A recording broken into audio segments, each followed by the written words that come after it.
Bienvenidos todos al primer Congreso Internacional Docente Educar para Recordar. Gracias por su presencia. Vamos a saludar a las autoridades que engalanan con su presencia en este emotivo acto. Saludamos inicialmente a don Gerardo Gómez, viceministro de Educación Superior del Ministerio de Educación y Cultura. Buenos días, señor viceministro. A la licenciada María Gloria Yaquet, directora general de Currículum, Orientación y Evaluación del Ministerio de Educación y Cultura. Buenos días. Saludamos a la senadora Mirta Gusinski, miembro de la Comisión de Derechos Humanos de la Honorable Cámara de la Cámara Alta del Senado. Saludamos también al abogado Alejandro Rubín, cónsul honorario del Estado de Israel en la República del Paraguay.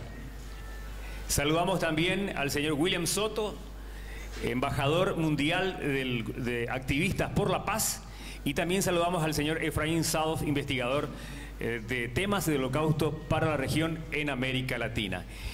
Iniciamos este emotivo acto, esta organización, con las palabras iniciales de la directora general de Currículum del Ministerio de Educación, la licenciada, por favor, adelante.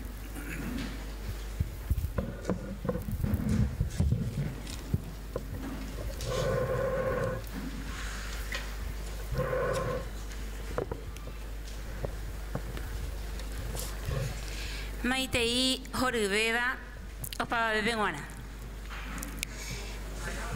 Peime por ante pa. Ya au paisaram. Ko pijare de peña ni peno hauma. Hi aite se hina nyamonte nonde ni ewarani ka to hauma isa. Ya esa ukahina peña ne inungwera oa nyande resami.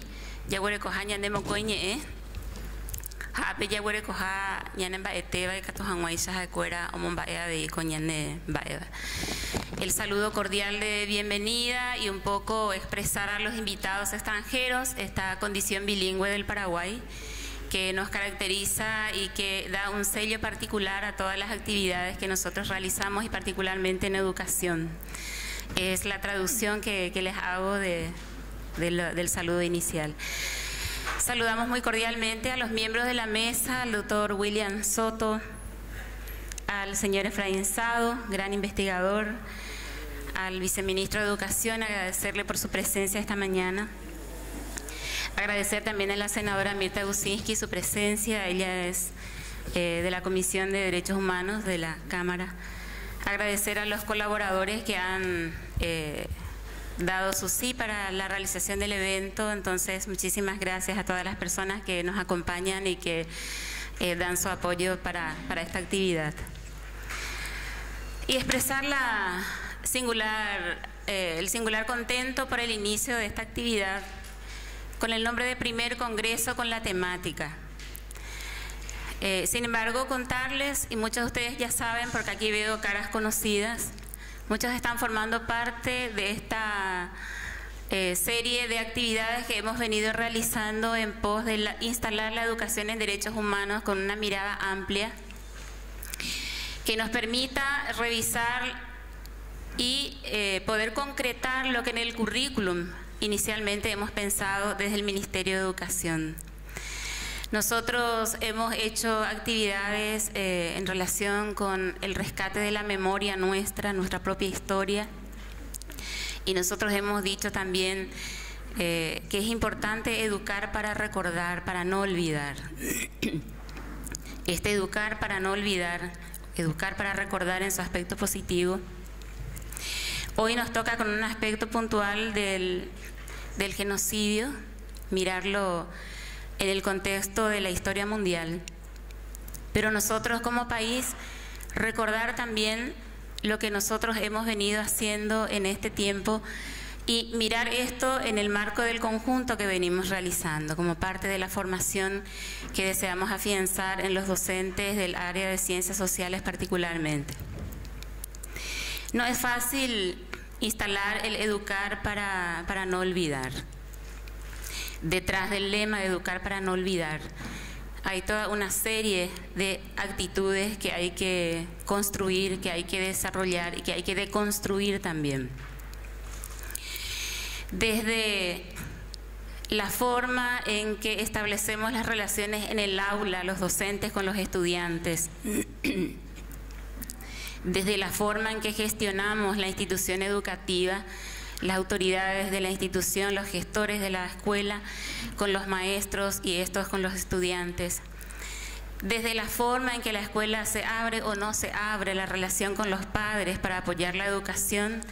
Nosotros estamos hablando de un sistema, de un pequeño sistema que tiene que ser mirado desde adentro y revisado profundamente para poder hablar de esto que como contenido le damos el nombre de educar para no olvidar. ¿Qué relación tiene esto que estoy mencionando con el lema con el lema que instalamos hoy para el desarrollo de este congreso?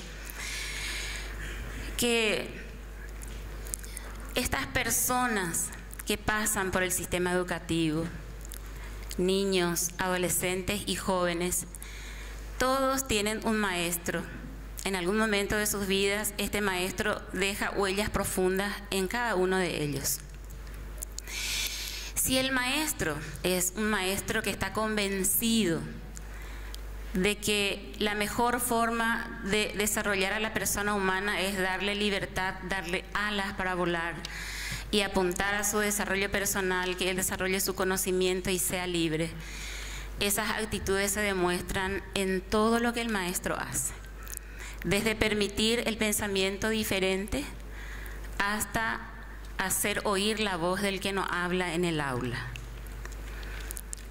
El maestro que no permite voces disonantes en el aula y que trata de homogeneizar a sus estudiantes es alguien que está sembrando la semilla del autoritarismo, alguien que después va a tener un pensamiento de que otro va a venir a solucionar su problema y viene instalando un sistema interior que descansa en una autoridad o en una persona que va a venir a salvarlo. El esquema se instala muy fácilmente para que después solamente pueda depender de otros líderes y no tenga autonomía propia ni de pensamiento propio.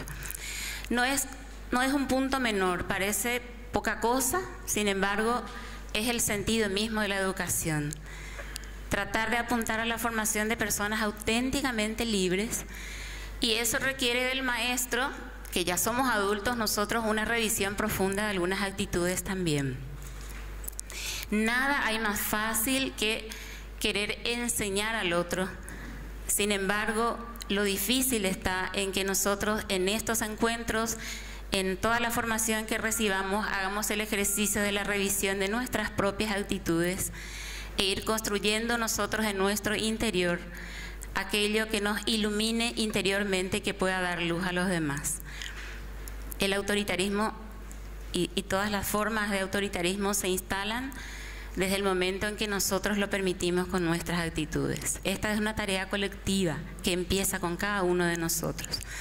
Entonces, solamente instalar este puntual aspecto que tiene que ver con todo lo que aquí se va a desarrollar para que lo tomemos y lo recordemos como un hilo conductor de todo este proceso. Todos los contenidos curriculares que nosotros podamos implementar relacionados con la historia o con cualquier otro contenido pasan por las actitudes con las que nosotros abordamos esos contenidos. ¿Qué es lo que queremos realmente lograr con esto? Entonces, les invitamos a que hagamos el ejercicio de aprovechar al máximo estas altas personalidades que nos acompañan. Cada uno de los que vienen tienen una rica historia, una producción intelectual muy interesante, son personas comprometidas con la temática.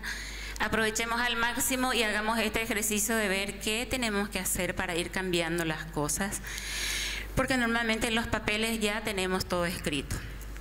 En el currículum están los contenidos referidos a esta temática, están los contenidos referidos a la historia reciente de nuestro país. Hemos hecho un gran esfuerzo para instalar esta temática desde la básica hasta la media. Estamos dando pasos importantes en la formación sistemática de los educadores en el enfoque de derechos humanos. Entonces, es hacer el ejercicio de aprovechar al máximo todo lo que nos ofrecen e ir mirando ya qué cosas tenemos que deconstruir para construir un nuevo proceso. Entonces, con esta invitación, yo doy la palabra a los que me siguen y les agradezco muchísimo la presencia esta mañana. Esperemos que hasta el fin de la jornada aprovechemos todo lo que nos ofrecen estos compañeros que vienen de lejos. Muchísimas gracias. Fuerte el aplauso, muchísimas gracias a la licenciada María Gloria Pereira de Yaquet, directora general de Currículum del Ministerio de Educación y Cultura. Saludamos también en esta ocasión al doctor Mario Sinay, profesor en Pedagogía del Estado de Israel, presente también. Un aplauso, por favor. Y también al doctor Franco Fumara, juez federal de la República Argentina, también presente en este acto. Muchas gracias. Seguimos en el Congreso Internacional Docente Educar para Recordar, con la presencia masiva de muchas personas. Saludamos también ahora al señor Efraín Sadov, investigador en temas del Holocausto, quien va a dar las palabras de salutación en este evento.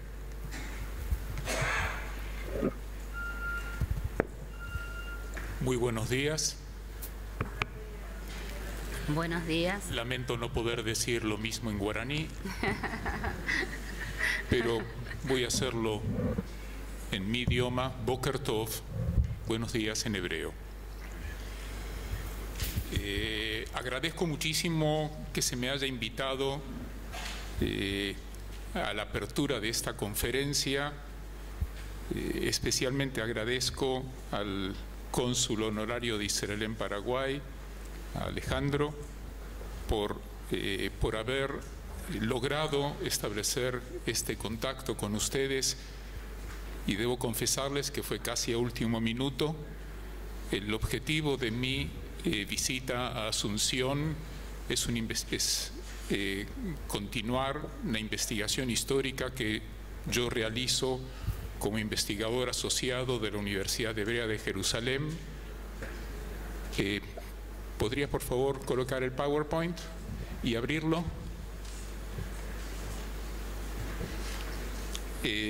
Sobre temas de pasaportes latinoamericanos que se utilizaron para salvar vidas de judíos durante la Shoah, el Holocausto.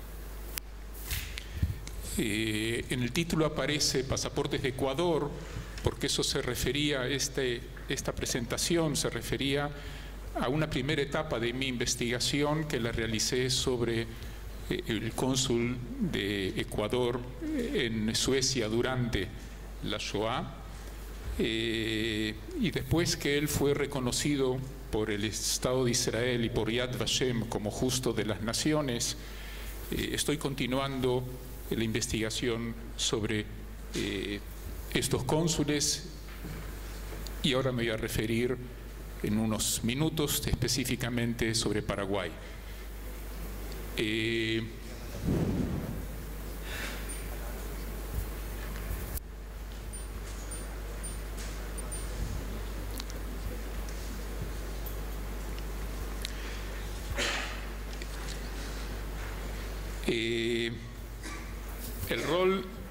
El rol de América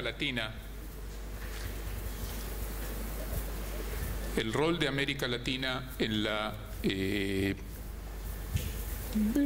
durante la Shoah, en el salvamento de judíos, se refirió a dos ámbitos. Por un lado, al ámbito de la inmigración, y por otro lado, al ámbito de la utilización de documentos emitidos por cónsules latinoamericanos como documentos de protección.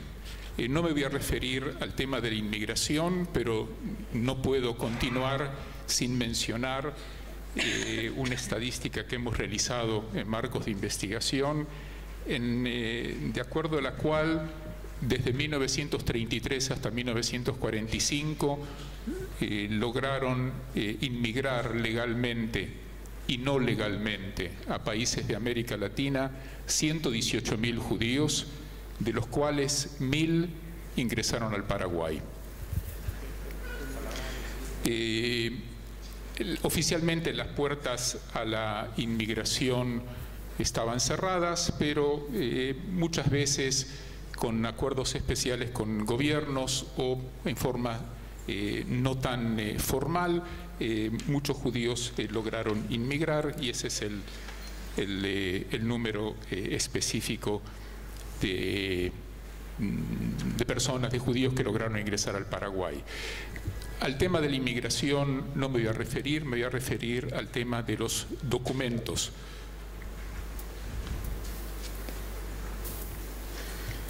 Y aquí tienen unas fotografías de pasaportes y documentos de protección del Paraguay emitidos por el cónsul honorario de Paraguay en Suiza, Rudolf Hügli. Y estos pasaportes servían para protección, y en los próximos minutos me voy a referir, voy a explicar cómo. Este es un pasaporte de Ecuador y también de El Salvador. Hasta el día de hoy ya hay 3 diplomáticos latinoamericanos, uno de Ecuador, otro de El Salvador y otro de Perú, que han sido reconocidos como Justo de las Naciones justamente por el tema de los pasaportes.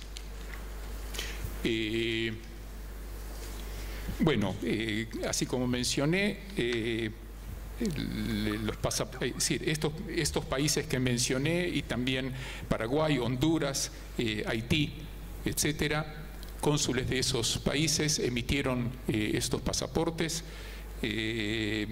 Estaban ubicados en los 2 países neutrales durante la guerra, en Suecia y en Suiza. En Suiza estaba el cónsul de Paraguay, de Honduras, Haití, El Salvador, Perú, etcétera. Estos pasaportes eran emitidos por solicitud de 2 organizaciones judías que se ocupaban del salvamento de judíos en toda Europa desde Suiza. El primer caso que yo investigué era del doctor Manuel Antonio Muñoz Borrero, pero no me voy a referir en extenso. Estos pasaportes eran recibidos por judíos en Polonia, en Holanda. El caso de Holanda fue especialmente importante porque a Holanda habían emigrado decenas de miles de judíos de Alemania, que por las leyes de Nuremberg y por toda la política discriminatoria emigraron de Alemania y se asentaron en Holanda. Y ahí fueron atrapados cuando Holanda fue conquistada por los alemanes, y ellos estaban sin ciudadanía, Staatlose. Es decir, no tenían la ciudadanía alemana porque la habían perdido, y Holanda no les había dado ciudadanía. Entonces eran los primeros candidatos de ser enviados a campos de exterminio, especialmente a Auschwitz. Estos documentos les dieron una cierta posición. ¿Cuál era el interés de los alemanes? Es decir, ¿por qué estos pasaportes eran importantes? Porque, por un lado, daban una cierta protección por parte de los países de América Latina. ¿Y por qué los alemanes estaban interesados? Porque convertía a los judíos que recibían estos pasaportes en, entre comillas, mercancía para canje de rehenes con los aliados. Los alemanes sabían muy bien que estos pasaportes no eran legales, no eran falsificados, porque eran entregados por cónsules, pero no eran legales. De todos modos, ellos los aceptaban porque estaban interesados en tener, como dije, mercancía para presionar a los aliados de realizar canjes. Esta presión fue supuesta hasta mediados de 1944. Tanto los aliados como los países de América Latina no reconocían estos pasaportes, y aproximadamente unos 2.500 judíos que poseían pasaportes, en el momento que los países latinoamericanos no los reconocieron, fueron enviados a campos de exterminio. La política cambió en 1944. La política alemana respecto a esta documentación, seguramente van a escuchar de otros investigadores. El gobierno alemán no era una sola única política que se imponía sobre todo. Había diversas posiciones y diversas tendencias. Respecto a este tema de los pasaportes, estaba el departamento Referat 4F4 dirigido por Rudolf König, que él estaba interesado en que se reconozcan estos pasaportes porque estaban interesados en recibir refugiados alemanes. Por otro lado estaba el departamento Referat 4B4 dirigido por Adolf Eichmann, que su principal y casi único interés era exterminar judíos. Y había competencia entre ellos. En definitiva, más o menos en definitiva, venció la posición a favor del canje, aunque muchos miles de judíos que recibieron pasaportes, se les quitaron los pasaportes y fueron enviados a exterminio de todos modos. La posición de los aliados, bueno, aquí estamos viendo el tema de cómo se decidió en América Latina, en la América en general, la política respecto a estos pasaportes. La que se ocupó fue el Comité Asesor de Emergencia para la Defensa Política, que se fundó en el Encuentro de Cancilleres en Río de Janeiro del 15 al 28 de enero de 1942. En 1943, mayo del 43, decidieron no reconocer los pasaportes porque no querían refugiados, no querían recibir a las personas que podían venir de Europa, no querían entregar alemanes que residían en América Latina, que querían ser repatriados. La política esta cambió en 1944. Y voy a finalizar refiriéndome específicamente a Rudolf Hügli. Recién vimos una muestra de los pasaportes que él emitió. Sí, el doctor Manuel Antonio Muñoz Borrero de Ecuador emitió pasaportes ecuatorianos para... se puede terminar. Pasaportes ecuatorianos a 286 judíos. El señor Rudolf Hügli emitió miles de pasaportes y de documentos de protección a judíos en Holanda, Polonia, en el sur de Polonia y en algunos que otro lugar, pero esencialmente a esos lugares. No se sabe, todavía no sé exactamente cuántas personas, cuántos judíos salvaron su vida. Concretamente sé que en un grupo que partió del campo de Bergen-Belsen, que era el campo que se formó para mantener a esta mercancía candidatos al canje. Hubo un canje el 25 de enero de 1945, en el cual había 320 judíos con pasaportes latinoamericanos, 75 eran de pasaportes de Ecuador y había muchas decenas de pasaportes paraguayos. El señor Rudolf Hügli fue despedido del servicio diplomático, era cónsul honorario, fue despedido por una denuncia del cónsul principal, el ministro principal de Paraguay en Suiza, con la acusación de que él comerciaba con los pasaportes y que se había hecho millonario vendiendo pasaportes. Cuando me dirigí al archivo de la Cancillería paraguaya, me enviaron por email una copia de ese documento. Fue el primer documento que apareció, y generalmente cuando empiezo la investigación sobre los cónsules, ese es el primer planteo que se hace. En el caso de Muñoz Borrero demostré que eso no era cierto, que él lo hizo por razones humanitarias. En el caso del cónsul de Perú, que también se lo acusó y se lo despidió con esa excusa, también se demostró que no era cierto. Y respecto al cónsul Hügli, ya he encontrado documentos en el archivo, en el Bundesarchiv, el archivo nacional suizo en Berna, que demuestra, y también en el archivo en Yad Vashem, que demuestran que eso no era cierto. pero hay que presentarlo en forma ordenada, y simplemente les cuento algo que todavía no he publicado, pero que está en vías de publicación.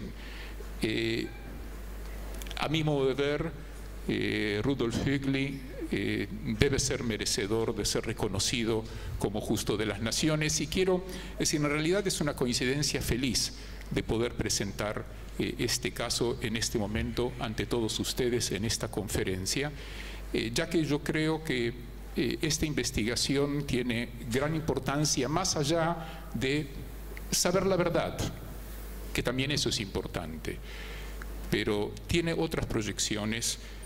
Una de ellas es hacer justicia con estos cónsules que arriesgaron su vida y pusieron en juego o perdieron su puesto como diplomáticos latinoamericanos en Europa. Y la segunda importancia educativa, que me parece que es una importancia educativa muy importante, que en aquel momento en el cual era imposible conseguir ayuda, o casi imposible conseguir ayuda para salvar vidas, en la cual casi todos, salvo 8 o 10 diplomáticos latinoamericanos en toda Europa, en Suiza y en Suecia, todo el resto de los diplomáticos se oponían a prestar toda ayuda porque seguían las instrucciones de sus cancillerías en documentos que hemos encontrado, que se han encontrado de Chile, Argentina, Uruguay, Brasil, Ecuador, México, en las cuales explícitamente en circulares internas se decía no dar visas y no ayudar a judíos. Estos pocos cónsules son, en cierto modo, como en una noche uno mira el cielo y ve un poco algunas estrellas, que en realidad estas estrellas son las que destacan cuán negro es todo el resto. Estos cónsules, con su actitud humanista y humanitaria, salvaron vidas y lamentablemente también demuestran la actitud negativa de la mayor parte del mundo en aquellos momentos. Y desde el punto de vista educativo es muy importante conocer y estudiar su ejemplo humanista para que sirva de ejemplo a todos nosotros y a las generaciones venideras. Muchas gracias.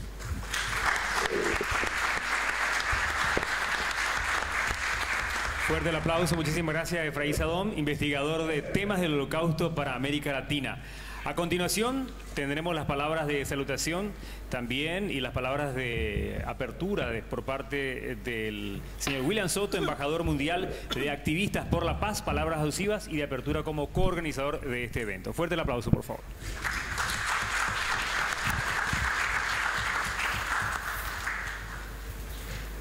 Doctor Geraldo Gómez Morales, viceministro de Educación Superior del MEC.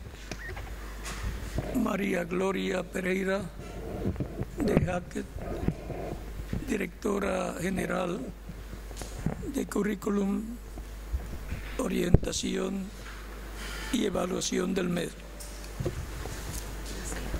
Doctor Efraín Sadok, senadora Mirta Gusinski, doctora Hermelinda de Ortega, vicerrectora de la Universidad Nihon Gakuin, doctor Mario Sinay, doctor Franco Fiumara, señor Jacques Freischmann, presidente de la comunidad judía, docentes, supervisores y funcionarios del MEC.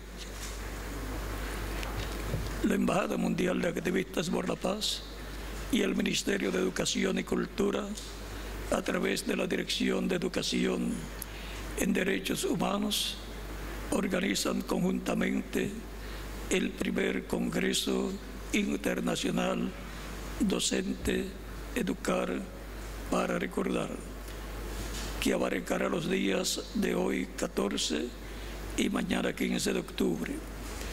Este congreso es gratuito y está dirigido a docentes del área de Ciencias Sociales y Ética Ciudadana del tercer ciclo de Educación Escolar Básica y Educación Media, a superiores, coordinadores, técnicos de supervisión de capital y central y a funcionarios del Ministerio de Educación y Cultura. Este Congreso Internacional se articula con el proyecto Educar para Recordar, por medio del cual la Embajada Mundial de Activistas por la Paz busca dar a conocer las lecciones universales que dejó el Holocausto, educando a las presentes y futuras generaciones sobre la vergonzosa página de la historia, para que de esta manera evitar que se repita la barbarie. Agradezco el apoyo a este proyecto por parte de la Oficina de la Asesora en Derechos Humanos de las Naciones Unidas en Paraguay, la Comisión Especial para la Promoción y Defensa de los Derechos Humanos de la Junta Municipal de Asunción, la Universidad Nihon Gakuin, el Café Literario de Barrero Grande y Café Mayo. Hoy, 14 de octubre de 2014, siendo declaro instalado el primer Congreso Internacional Docente, Educar para Recordar. Educar sobre el Holocausto es educar para la paz. Bienvenidos. Eran las palabras del señor William Soto, embajador mundial de Activistas por la Paz. A continuación, rápidamente ya pasamos a las palabras de don Gerardo, viceministro de Educación Superior, don Gerardo Gómez. Adelante, por favor. Muchas gracias. Un breve saludo. Senadora Mirta Gusinski, presidenta de la Comisión de Derechos Humanos del Senado.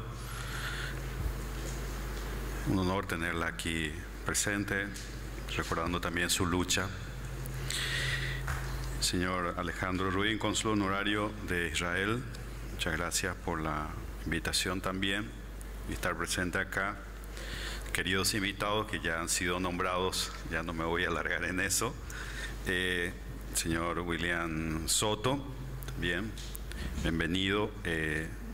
Académicos, representantes de universidades y sobre todo queridos docentes.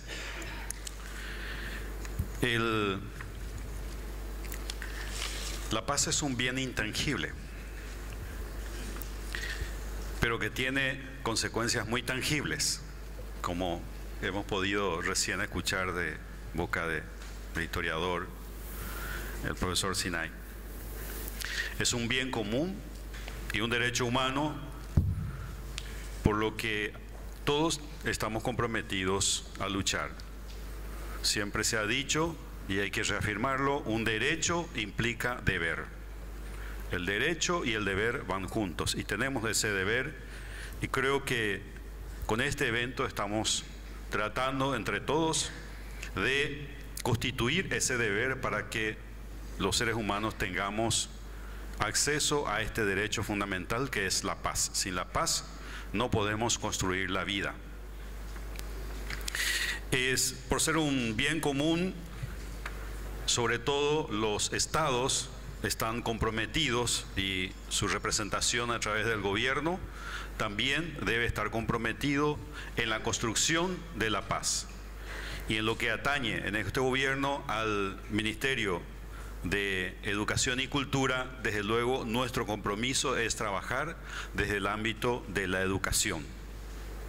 Y ya lo estamos haciendo, incluyendo en los currículums, ¿verdad? Los currícula, elementos que trabajen por la paz. Pero no se trata solamente de contenido, porque de contenidos, digamos decirlo así, conceptuales.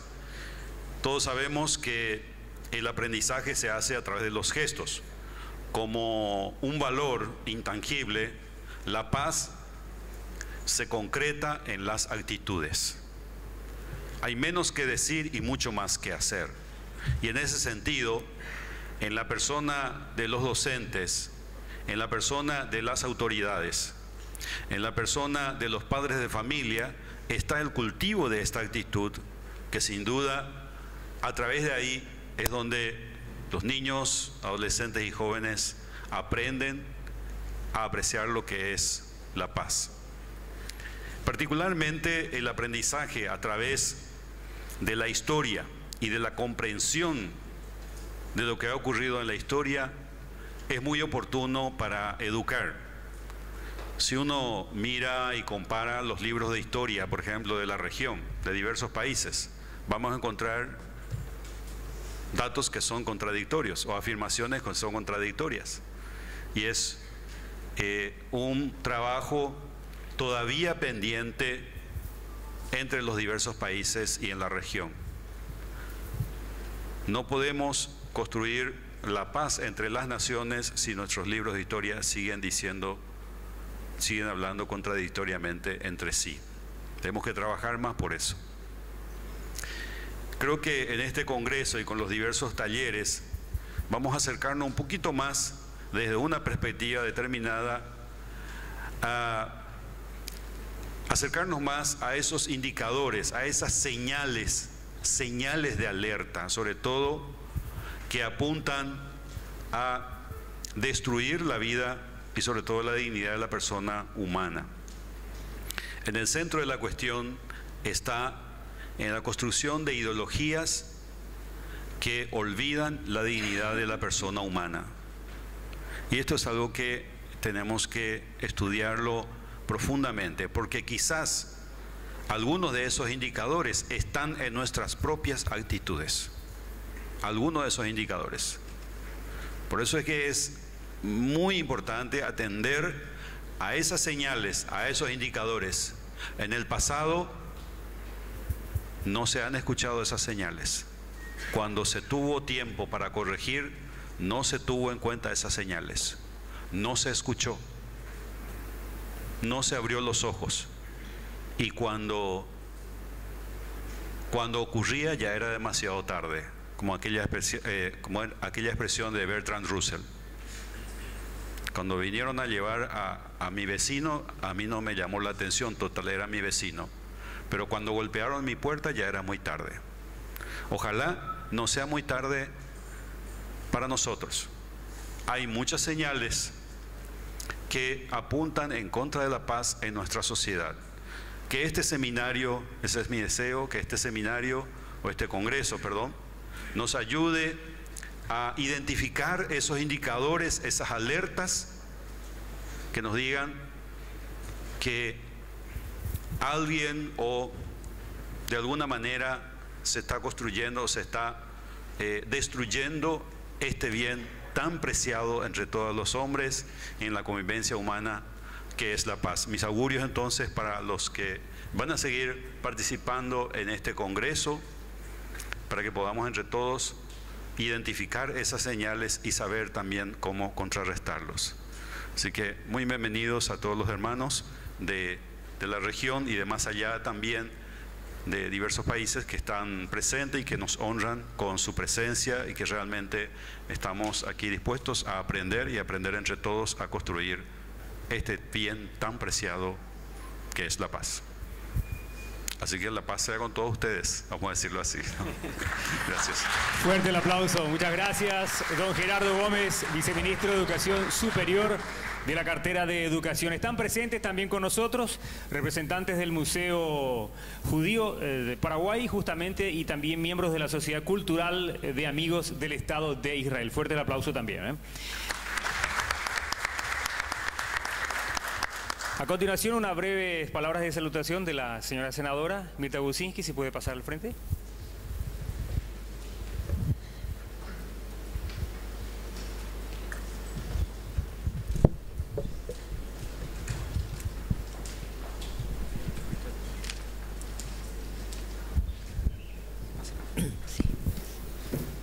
Muy buenos días para toda esta magnífica concurrencia. Quiero decirles que siento una gran emoción de que lo que empezábamos a construir allá por el mes de marzo con los activistas por la paz que gentilmente me visitaron en mi oficina del Senado, hoy se esté concretando en una feliz realidad. Que estemos aquí contemplando que eso que era un sueño se está plasmando y se está convirtiendo en una realidad, y que pronto vamos a tener en nuestra malla curricular de los estudiantes el conocimiento acabado de lo que ha sucedido en la historia del mundo y de los hechos y las cosas que no tenemos que volver a repetir. Quiero decirles que como integrante de la Comisión de Derechos Humanos me siento complacida en poder impulsar un proyecto de ley de estas características. Es un honor dirigir palabras en un marco de un foro así. Un foro que nos enseña a mirar el pasado para labrar un mejor futuro. La labor invaluable desarrollada por la Embajada Mundial de Activistas por la Paz nos permite reconocer las páginas de la historia, o recorrer mejor las páginas de la historia, para enmendar errores que le han costado a la humanidad sangre y lágrimas. Recordar los hechos pasados nos permite corregir los errores en miras de un mañana mejor. Desde la Comisión de Derechos Humanos y desde el Congreso Nacional exhortamos a mantener viva la memoria histórica de las atrocidades ocurridas durante la Segunda Guerra Mundial. Es una obligación para todos los que trabajamos en favor de los derechos humanos. No podemos olvidar las terribles lecciones que dejó para la humanidad el Holocausto.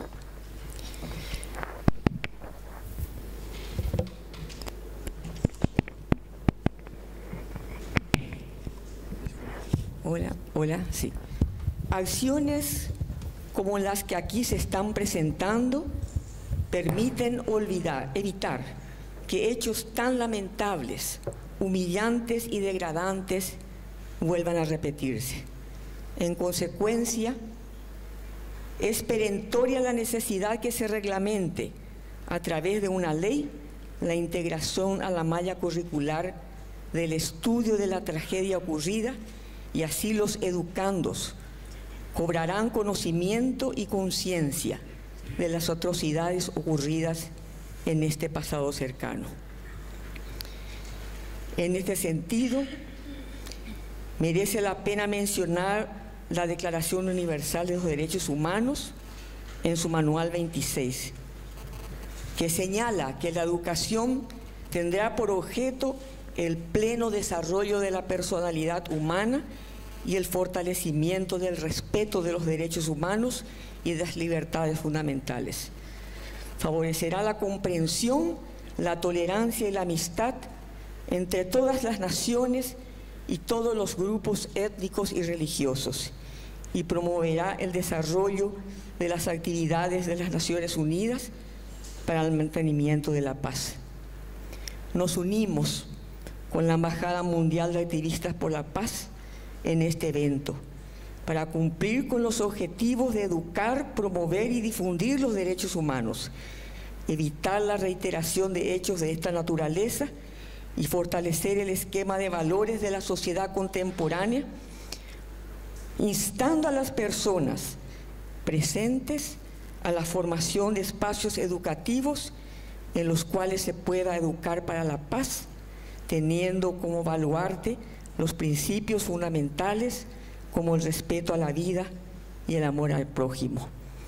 Por todos estos conceptos y muchos más, y por la importancia que tiene realmente que en el Paraguay se estén gestando hechos que los tendremos siempre en nuestra memoria, deseo a este primer Congreso Internacional Docente el mayor de los éxitos y repito, que no seamos sino continuadores de la labor emprendida por los activistas por la paz, a quien he tenido el placer de conocer en la persona de William Soto, y también exhortar, y me siento muy orgullosa de que el Ministerio de Educación con sus técnicos estén abocados ya al estudio y que prontamente nuestros educadores estén formando a las sociedades para que ellos puedan no solamente transmitir también en sus hogares y a sus hijos que nunca más se deben repetir en el mundo estas atrocidades, nunca más ningún tipo de discriminación, y resolver los conflictos por la vía del diálogo y de la paz.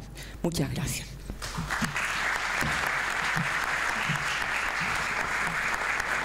Muchas gracias a la senadora Mirta Buczynski, integrante de la Comisión de Derechos Humanos de la Honorable Cámara de Senadores. Y de esta manera termina el acto protocolar de este Congreso Internacional. Muchas gracias.